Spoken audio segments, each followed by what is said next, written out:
So yan guys, ito ang night market sa San Pablo City. So tara, samahan nyo ako. Titingnan natin yung mga foods dito. Tara! So may mga fried chicken, kanto fried chicken yan, fries. May mga wala. Ano tawag dito? Okay.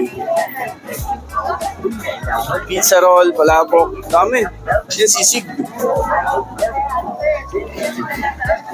Guys, ang daming tao mga idol, oh. Kita nyo naman, oh. Sisig. Shawarma, sir. Shawarma. Ayan, oh. Ito na yung isa na sa titikman natin na juice daw, nabalitaan ko to eh. Pineapple, lemon chili juice. Ayan. Yun, oh. Kaibigan natin si Jeff Gunday, mga idol. Yan. So, titikman natin mamaya. Hanap muna tayo ng kakainan, mga idol, ha. Kain muna kami. Tsaka muna. Maraming lutong ulam, mga idol. Yan, tapos pizza. Yan, pizza. Ay, meron. Sige. Shanghai. Oo, daming tao. Grabe. Ay. Thank you, boss. Meron na rin dito ng chill drinks, oh. Yan, syempre, hindi mawawala ng mga ihaw-ihaw, mga idol. Yun. Ihaw-ihaw.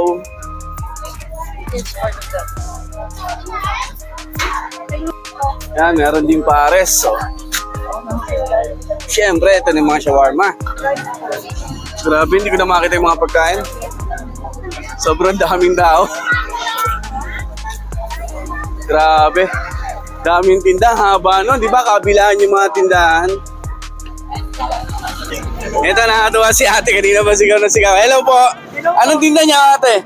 Makaway ka muna doon sa camera ko. Yan, oh. Oh, shout out. Anong pangalan mo?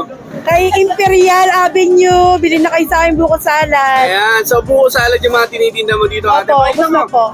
So, ubus na. Ubos na po, Grabe. na po. Ganun kakalakas magtinda, ate. Talagang Opo, ubus alas na. 6 pa lang po, ubos na. Alas 6 pa lang, ubus na. Grabe, no? So, buko salad lang yung tinda mo talaga. Saka po mga bacon. Oh, magkano yung isang cup ng buko salad mo? 25 pesos po.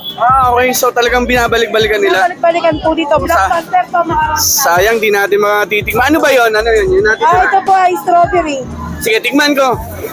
Strawberry ano yan eh? Tapioca po. Strawberry tapioca.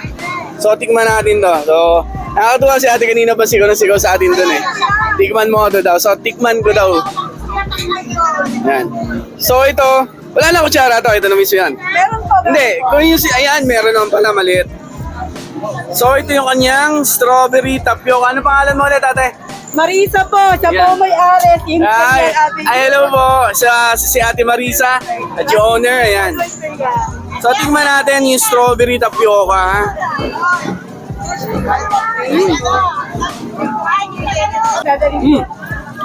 May nata, ano? Pinata po.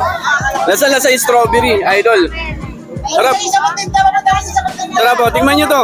Ito yung 25. Opo. Okay. Doon may tindahan sa takoyaki. I-vlog mo naman para mas maraming bumili. Sige, tingnan natin yung takoyaki na. Saan ba yun? Ito po. Next natin, takoyaki daw.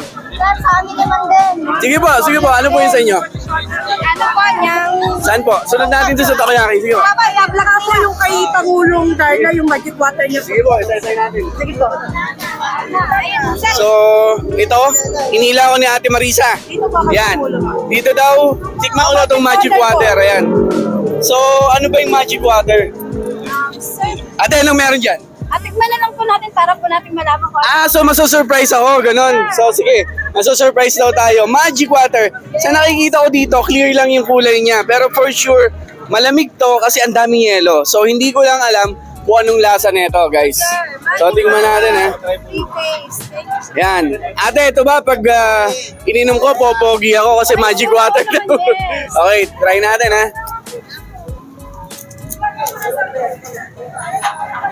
Gulaman eh. Parang gano'n, ano?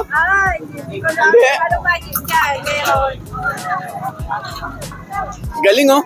Clear na clear siya, pero napakalasa, mga idol.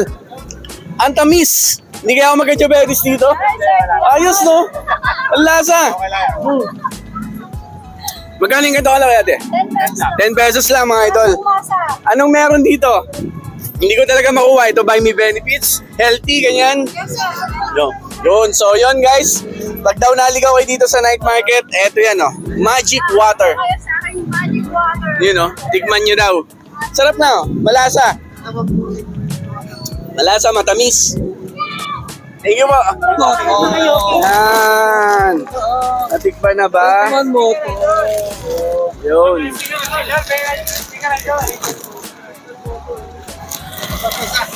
Tingnan. Thank you po.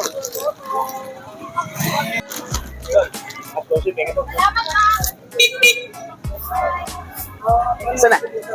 So yun guys, nandito naman tayo, nahila tayo dito sa Jorish, Siomai and Pork Sisig, asado at iba pa.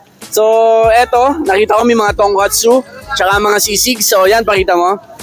So meron silang dalawang klase na sisig dito mga idol. Ito yung crispy at tsaka merong sisig na asado. So parang ito yung best seller nila, di ba? Yung asado yung pagkakaluto ng sisig. So tikman natin yung kanilang sisig mga idol. Yan mga idol. Ito yung asado sisig nila. Tikman natin kung ano meron daw. May twist daw ito, may kakaiba.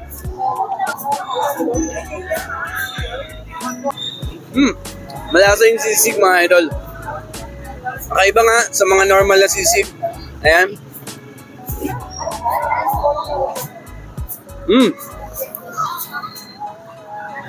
So kung gusto nyo ng kakaibang sisig, ayan, punta lang kayo dito. Kaya Jorish and S.A. Siomai. Ayan. Yun ang mga idol.